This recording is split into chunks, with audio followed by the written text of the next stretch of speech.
দাদা কি ঘটনা ঘটেছে, কি বলবেন, কি অভিযোগ আপনার?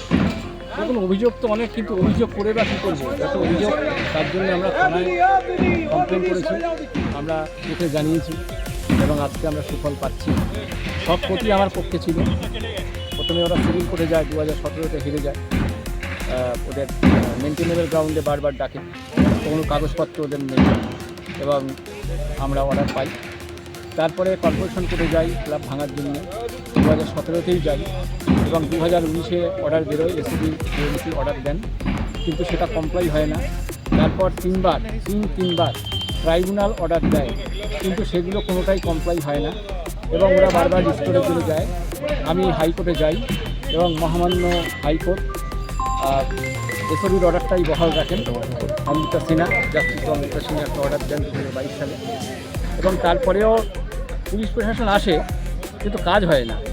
ওরা যখন তখন কর্পোরেশনের পোশাক পরে গাছের ডালপালা কাটে, গাছ কেটে দেয়, চুরি করে গাছ বিক্রি করে। এটা কি আপনার জমি ছিল? হ্যাঁ, এটা আমি ওয়ান অফ দ্য পার্টনার।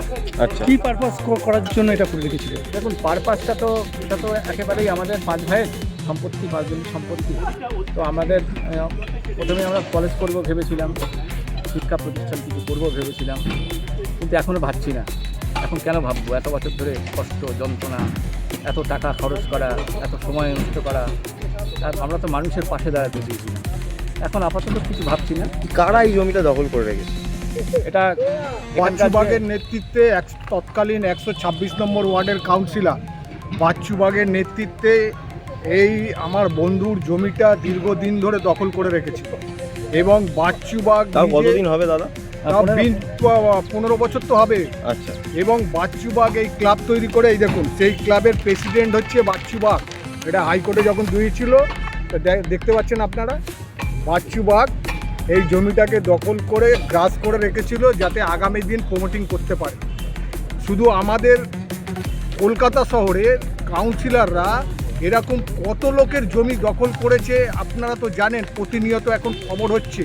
যেহেতু একটা সরকারের পরিবর্তন হয়েছে, সরকারের পরিবর্তন হওয়ার সাথে সাথে যে আমাদের দেশের প্রধানমন্ত্রী মাননীয় নরেন্দ্র মোদী বলেছিলেন যে ভয় আউট ভরসা ইন, মানুষ এবার ভরসা পাচ্ছে, ভরসা ইনি পেয়েছেন।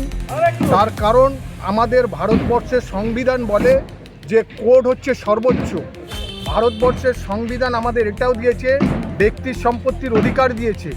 ইনি যে জমিটা ক্রয় করেছিলেন, এনার জমিটাকে গ্রাস করে এখানে প্রমোটিং করার পরিকল্পনা করেছিলেন বাচ্চু বাগের নেতৃত্বে। এই ক্লাবের লোকেরাও জড়িত রয়েছে? ক্লাবের লোকেরা জড়িত রয়েছে। বাচ্চু বাগ তার টিমকে দিয়ে এই ক্লাব বানিয়েছিল এবং এই ক্লাবের অনেক ছেলে যখন ইনি আন্দোলনটা ইনি লড়াইটা লড়ছিলেন কোর্টের মাধ্যমে এবং যখন এখানে জমিটাকে মাঝে মধ্যে নজরদারি করার জন্য আসতেন, এনাকে মার্ডার করার পরিকল্পনা করেছিলেন।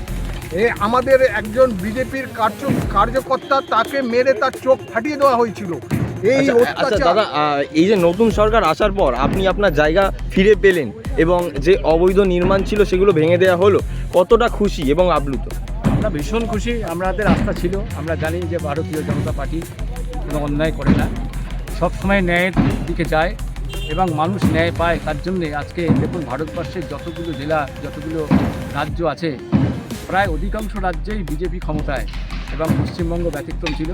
এখানকার মানুষের ওপর, হিন্দুদের ওপর অত্যাচার হয়েছিল, তার প্রতিবাদ আমরা যেমন করেছি, তেমনি ব্যালটে আমরা প্রতিবাদ করে আজকে এই গণতান্ত্রিক বেহালা পূর্ব পশ্চিমে এই যে এই দখল রাজ কি এবার মুক্ত হবে বা হচ্ছে, কি বলবেন? দখল রাজ মুক্ত হবে।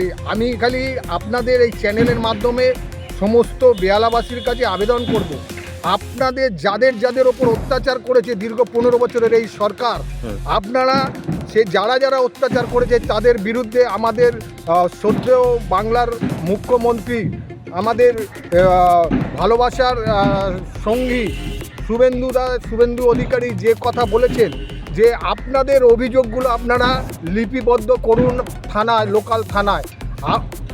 শুধু জমি দখল নয়, পুকুর ভরাট করে দিয়েছে, পুকুর ভরাটের ওপর একের পর এক ফ্ল্যাট বানিয়ে নিয়েছে। আপনারা জানেন, আপনারা লোকাল চ্যানেলের আপনারা নিউজ করেন, আপনারা সব জানেন। এই যে অত্যাচার দীর্ঘদিন মানুষ ভয় ভীতির জন্য মানুষ এটাকে মুখ বুজে সহ্য করেছে, কিন্তু আস্তে আস্তে মানুষ মুখ খুলছে। বাংলা হান্টের আরও খবর দেখতে নজর রাখুন। বাংলা খবর মানেই বাংলা হান্ট।